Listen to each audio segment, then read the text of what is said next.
Standard gauge and narrow gauge. What's the difference? Let's find out. On the island of Sodor, there are many different kinds of engines, but only two kinds of track: standard gauge and narrow gauge. Whether they are steamies or diesels, most of the engines on Sodor run on standard gauge track. But some engines run on narrow gauge track, like Victor at the Steamworks, and the narrow gauge engines at the Blue Mountain Quarry. Good morning, Thomas. Good morning, Sir Handel. Narrow gauge engines are smaller than standard gauge engines, and their wheels are closer together. That's because narrow gauge track has rails that are closer together.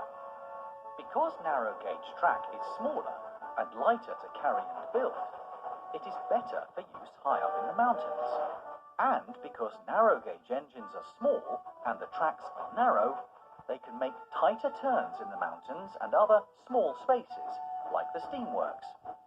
On the island of Sodor, there are two major narrow gauge lines: the Caldy Fell Mountain Railway in the high hills, and the Skarloey Line, which runs up from the Steamworks at Crovan's Gate all the way up to the Blue Mountain Quarry.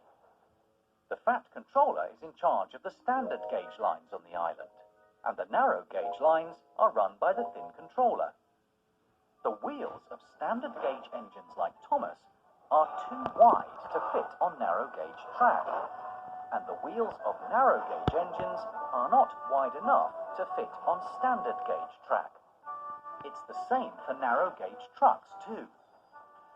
At the Blue Mountain Quarry, all the stone that's collected by the narrow gauge engines has to be transferred to standard gauge trucks before it can be taken on the Fat Controller's railway.